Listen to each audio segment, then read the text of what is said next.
Caitlin Clark. Mm-hmm.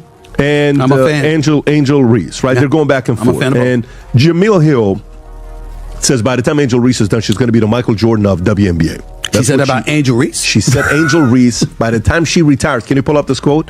She said, by the time she retires, she will be the MJ of, go to Jamil Hill, type in Jamil Hill, yeah. She says, by the time she retires, Jamil Hill has made a bold prediction that Angel Reese will become the MJ. Imagine walking into a building where 20,000 people want nothing more than to watch you fail. The air is packed with tension. The boos are echoing through the concrete walls before you even step onto the hardwood. And the opposing team is staring at you like you are the villain in their movie. Welcome to the first game of the highly anticipated second season, where the most toxic rivalry in WNBA history just reached an absolute boiling point. Caitlin Clark did not simply walk into a basketball game.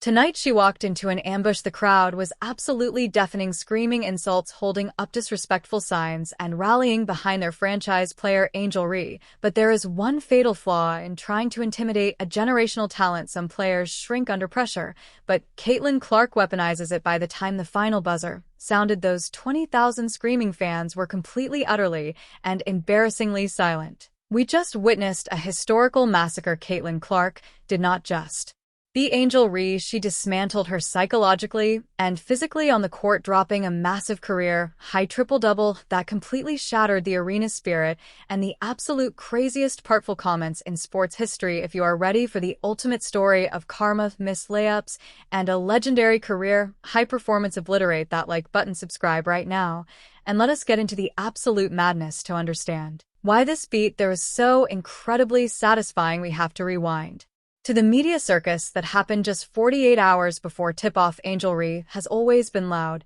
She thrives on the drama, the trash talk, and the viral moments. But heading into this second season, she took it a step too far. She crossed a line of basketball royalty that you simply do not cross. Look at that pause. It sounded like she drunk a gallon of water in between that pause. It happens. Like, we know any other time, like, Angel will make the shot. I mean, she knows she'll make the shot, but in that moment, you just got to encourage your teammates. Like, no one person lost us the game. It's a team effort, and she's frustrated. She's trying to be nice. We know she'll make the shot. No, you don't know. The last 4 games now, Angel Reese is shooting less than 25% on layups. You don't know she'll make it. And you know who else don't know? This man right here, Carl Semesco, is not happy with Angel Reese. The girl stunk it up. Great crowd tonight. Disappointing finish to the game. Look at it. Yo, these pauses they're taking in between are insane. Yeah. Great crowd tonight. Disappointing finish to the game. Kind of a tough fourth quarter for us, and then we had a chance to win it at regulation, and it just didn't go down. And during this controversy, as ESPN's Stephen A. Smith went on live television, looked directly into the camera, and delivered a verbal execution, he systematically dismantled her argument piece by piece. "You are no Michael Jordan," Stephen A. Smith screamed through the television screen. "You are not even Caitlin Clark. You are confusing popularity with generational greatness." He pointed out that while Angel Reese is busy building a brand on controversy, it was going to result in massive humiliation and buddy. Stephen A. Smith was right, because when the lights came on and the ball was tipped, Angel Reese, Michael Jordan fantasy came crashing down into a brutal, embarrassing reality. The first quarter started and the crowd was in an absolute frenzy. Every time Caitlin Clark touched the ball, the arena erupted into a chorus of boos, so loud it was vibrating the broadcast cameras. They wanted Caitlin Clark to break. They wanted Angel Reese to succeed. They wanted the pressure to crush her. Freaking awesome. That is awesome. Caitlin Clark, the only player in WNBA history to average 26 and 9 assists over a 10-game span. Ever. In the history of ever. Let's get to the game. It went to overtime, 95-91. Michaela Timpson, 20 points on 9 of 13. 7 rebounds, 1 block shot. Caitlin Clark, 26 on 9 of 20, 9 assists, 3 boards. Kelsey Mitchell, she extended the streak, come hell or high water, 20 points, on 9 of 22. 1 rebound, 1 assist, 1 steal. You wonder why I come down on Kelsey Mitchell for MVP? I'm sorry, but this rebounding and assist situation drives me crazy. So let's go to Angel Reese clocking Caitlin Clark right in the throat hole. It's just 35. Right here, you're going to watch. There she gets her in the neck, and there she gets her in the throat. Yeah. What are we doing? Neck, throat. Wow. Yeah. Protected species. Shout out House of Lowlights. Speaking of House of Lowlights, good chance I've got an Angel Reese video coming in. Angel Reese came out determined to prove the Michael Jordan comparisons right. She demanded the ball in the post. She tried to bully her way to the rim. She wanted that highlight reel finish so badly that she completely forgot how to play fundamental basketball. In a span of just 6 minutes, Angel Reese missed 3 straight wide open layups. It was genuinely hard to watch. Laughing at Angel Reese, bruh, after the Angel Reese missed layup to win by a buzzer beater. The rivalry is definitely still alive, bruh, and I'm here to tell you, this is the face of defeat. I'm telling you right now, Angel Reese is defeated. And one thing I always tell you guys, y'all should know this. The internet will give it, and the internet will damn sure take it away. Y'all ever heard the saying, at this moment you knew you messed up?